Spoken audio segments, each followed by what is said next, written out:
ketika saya berdiri, kuhadapkan wajah saya, baik fisik dan batin saya. Fisiknya tentu saya tundukkan kepala saya, karena Allah melihat saya. Jangan sampai saya berpaling. Fa idza iltafata insarafa anhu. Apabila saya berpaling dalam berhadapan ini, hati maupun pikiran saya berpaling, maka Allah berpaling.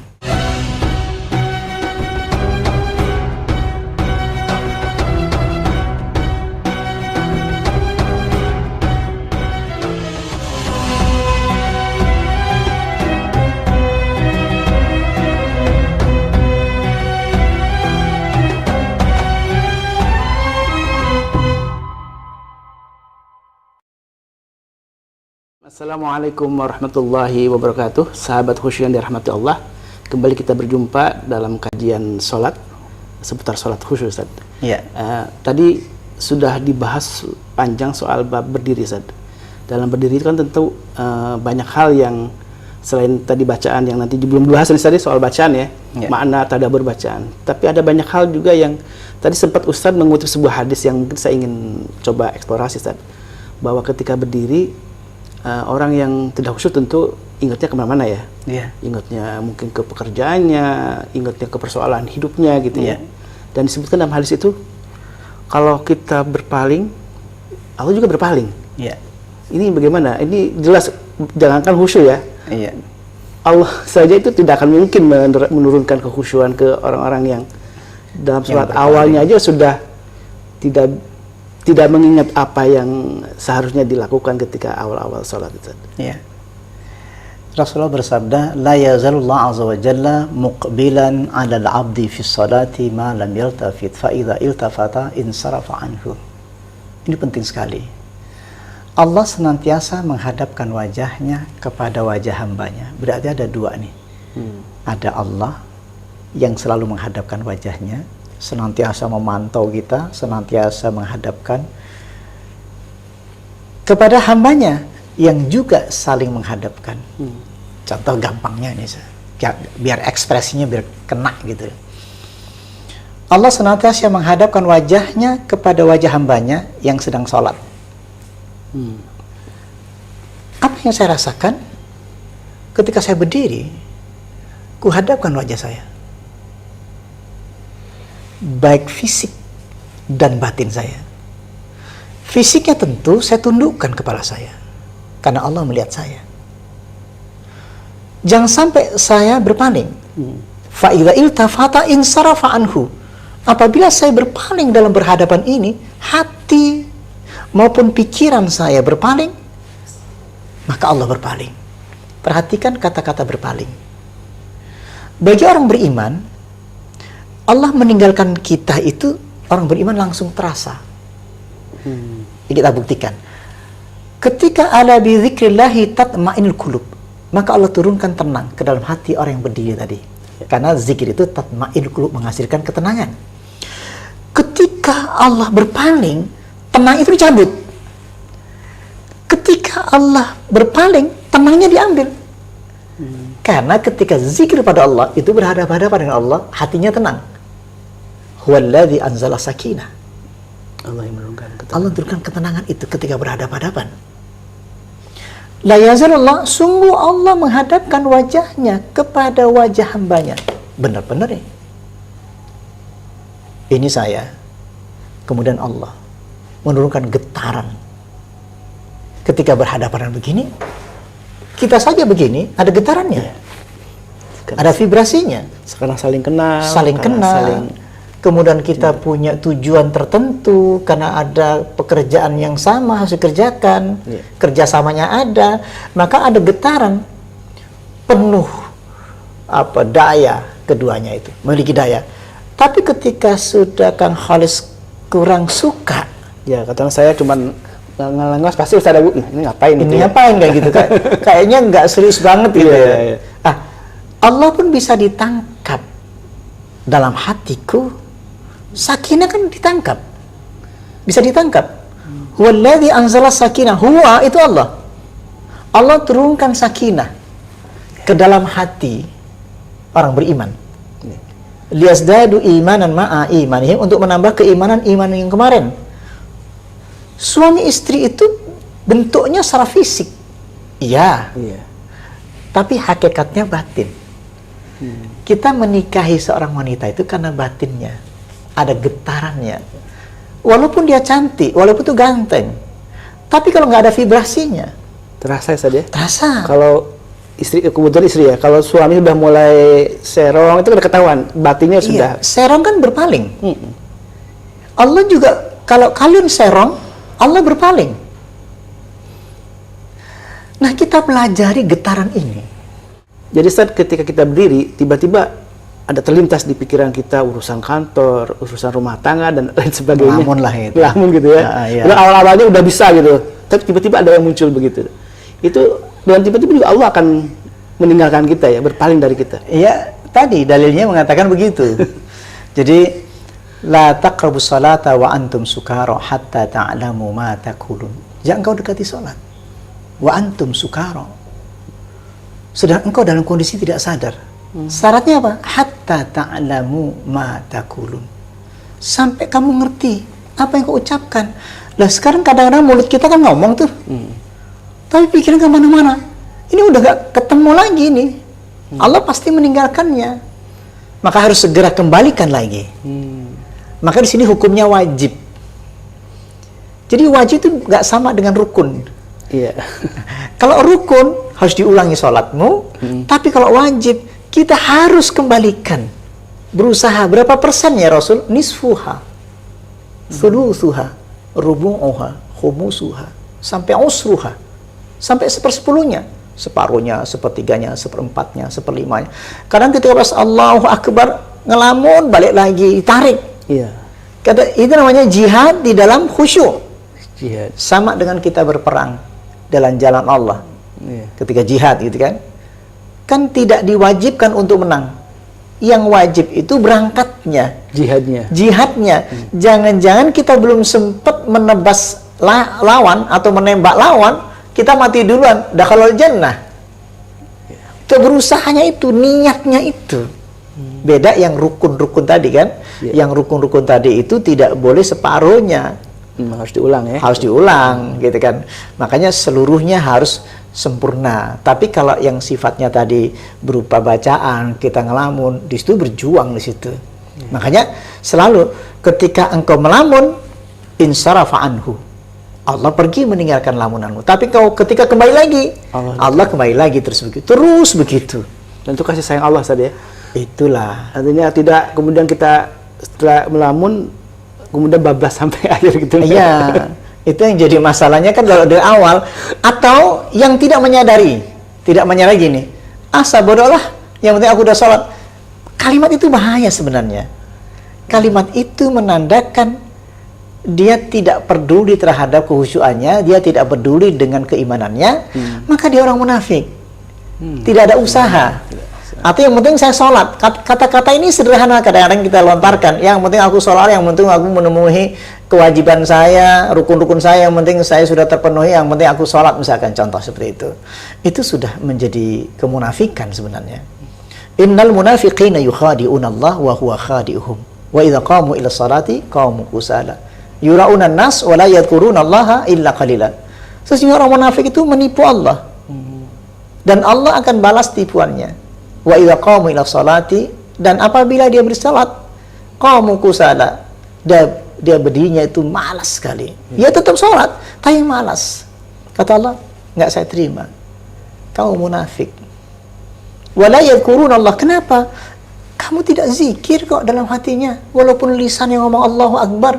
Kamu tidak zikir kok ketika iyyaka na'budu wa iyyaka nasta'in. Engkau tidak zikir kok walaupun engkau mengajarkan qul huwallahu ahad, Allahu samad, lam yalid wa lam yulad wa lam yakul lahu kufuwan ahad. Engkau tidak zikir kok walaupun lisanmu mengatakan qul huwallahu ahad, tapi hatimu tidak mengatakan Allahu ahad. Kenapa? Hatimu bercabang. Orang munafik. Padahal kalimatnya qul huwallahu ahad, Allahus samad. Tapi engkau tidak berkata, mengatakan Allah tempat saya bergantung. Engkau tak bergantung kok. apa yang diucapkan dengan apa yang di Nggak hati sama. nggak sama. Itu orang munafik. Makanya pentingnya baca al-ikhlas itu kul huwallahu ahad, Allahus samad, lam yalid wa lam yulad wa lam yakul lahu kufuwan ahad. Kamu tetapkan betul-betul kau bergantung betul-betul engkau meminta kepada Allah, maka di situ kekuatan tauhid. Orang yang bertauhid di dalam ini, maka kekuatannya luar biasa, dahsyat sebenarnya itu. Ahadun ahad. Waktu perang Badar kan menggunakan kalimat itu, ahadun ahad. Tauhidnya dikuatkan. Ini penting tauhid itu. Nah itu kira-kira seperti itu. Tapi Ustaz, ketika berdiri itu kan ada sebuah tahap yang puncak yang disebut dengan ihsan itu Ustaz ya. Itu prosesnya ketika awal itu apakah sudah bisa dilakukan Ustaz? Merasa bahwa Allah, kita melihat Allah itu kan ya.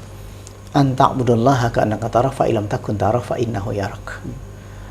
Jadi engkau beribadah kepada Allah seolah engkau mampu menggunakan mata. Kalau engkau tak mampu pakai matamu, memang nggak bisa dilihat oleh mata. Fa innahu yarak.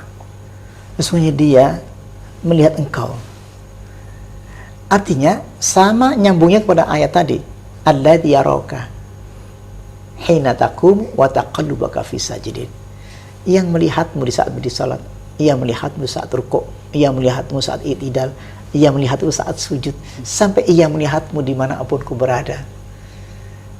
Itu menjadi pegangan kita sebenarnya, kekhusyuan di situ. Jadi bacaan-bacaan yang kita sampaikan tadi itu adalah bagaimana ketika kita berdiri di hadapan Allah, kemudian kita bersambungkan dengan makna-makna. Jadi Allah senantiasa menghadapkan wajahnya kepada wajah hambanya. Jadi ayat itu berkait-kaitan, jangan terputus. Jadi begini saja, kita nggak sholat nih, kita nggak lagi sholat nih, duduk begini. Allah melihat kita. Allah senantiasa menghadapkan wajahnya kepada hambanya ketika duduk begini. Jadi setiap hari kita duduk begini. Karena kita duduk di mana, kita diam begini, merasakan dilihat Allah. Oh, ini keren nih. Duduk ke sana, merasakan dilihat Allah. Merasakan itu ada rasanya. Alladzi yaraka hina taqumu wa taqallubaka fi sajidin. Ada getarannya. Makanya ketika bersama Allah, Allahu ma'i. Saya duduk begini nih, Allahu ma'i. Allah bersama saya. Apa yang kau rasakan ya Abu Bakar? Fa'anzalallahu sakinatahu. Artinya, Tenang. Allah turunkan rasa tenang. Berarti saya duduk begini bersama Allah. Cirinya bersama Allah dapat dirasakan. Allah turunkan rasa tenang ketika duduk bersama Allah. Walaupun saya berhadapan dengan Khalis, saya tidak merasakan berhadapan dengan Khalis. Saya bersama Allah sekarang. Innallaha ma'ana. Fa'anzalallahu sakinatahu. Walaupun bersama Kang Khalis, bahasanya secara batin, aku dengan Allah. Secara fisik, saya dengan Kang Khalis, karena saya harus muamalah. Kita harus bergaul, harus berteman, harus dakwah, harus bersama kepada siapapun yang kita hadapi. Kita bersama Allah dimanapun berada. Ini jangan jadi sebuah cerita biasa. Ini real. Ini ada betul getarannya itu. Ini ada betul rasanya. Ketenangan itu ada betul bersama Allah itu. Memang sifatnya subjektif. Tiap orang punya berbeda-beda. Pengalaman spiritual. Yang memang keimanan itu kan tidak bisa diungkapkan, aku beriman loh, gitu kan. Cuman kita bisa menceritakan apa yang kau rasakan hari ini. Abu Sangkan, aku merasakan tenang. Subjektif. Tidak bisa dibagi ke orang. Tenangnya seperti ini. Tapi ketika bersama Allah, ada tanda-tanda, walaupun subjektif, ada tanda-tanda ketika ada masalah, hati tenang. Sudah, kau dapat gitu loh. La tahzan innallaha ma'ana fa'anzalallahu sakinatahu. Jangan kau bersedih hati, Allah bersama saya. Apa yang dirasakan Abu Sangkan? Aku tenang ketika punya masalah. Aku tenang ketika sakit. Aku tenang, sangat tenang, dan tidak ada gelisah. La khaufun alaihim wa lahum yahzanun. Tidak ada rasa takut, rasa khawatir. Kenapa nggak ada rasa takut?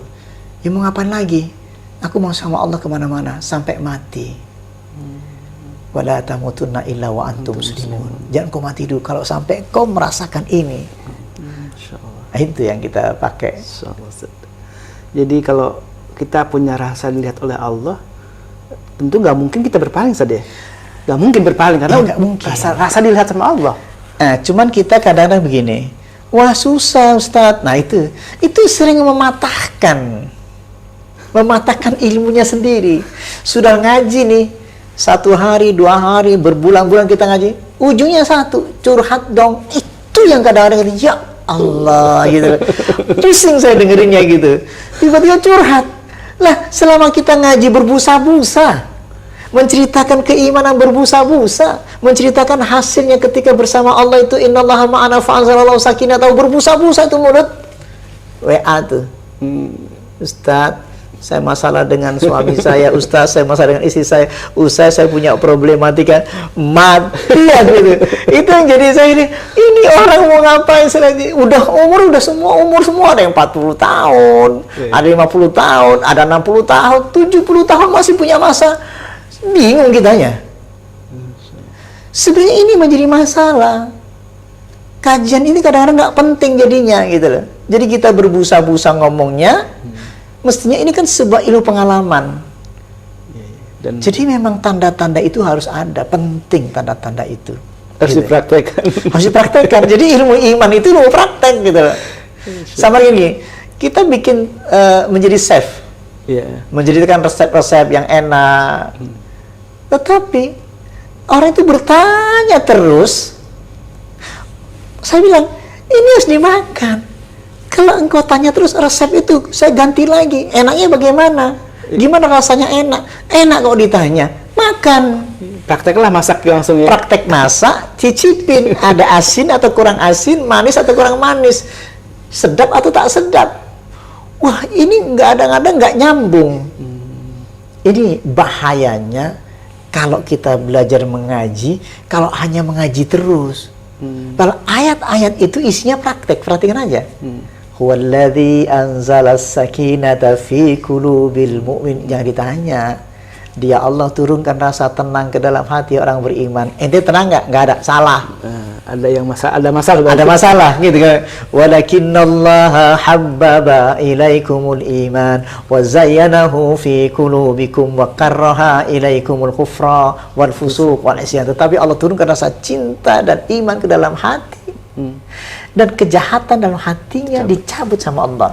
Berarti orang iman itu diturunkan rasa cinta dan iman ke dalam hati, jahatnya hilang, nggak ada yang curhat. Kalau tadi keyakinan bahwa innallaha ma'ana. Innallaha ma'ana. Itu kesimpulannya. Ini yang jadi masalah. Jadi pusing saya kalau dengar begitu. Bukan nggak mau diajakin ngomong, tapi kalian itu diajak ngaji itu 1 tahun, 2 tahun, 3 tahun, ujung-ujungnya curhat. Pusing kan? Iya.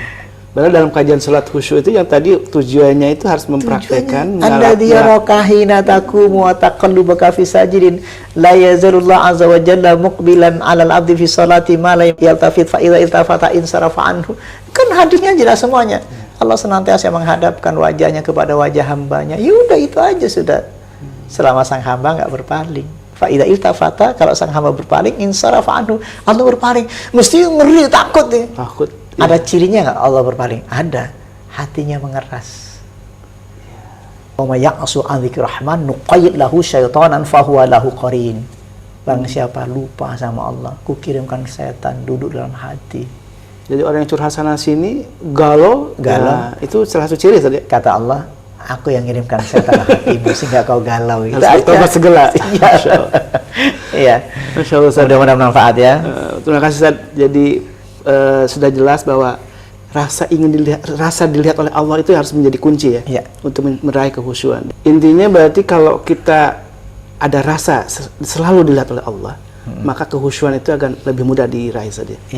Ketika mulai takbirul ihram, kemudian berdiri dengan qanitin, dengan penuh kekhusyuan, maka dengan mudah Allah akan menurunkan sakinah tadi saja. Sakinah, Masya Allah. Jazakallah khairan katsiran Ustaz. Afwan. Sahabat khusyuk dan rahmatullah, mudah-mudahan kita bisa mempraktekkan apa yang disampaikan oleh Ustaz, karena ilmu khusyuk itu bukan ilmu hanya teori, tapi praktek. Wassalamualaikum warahmatullahi wabarakatuh.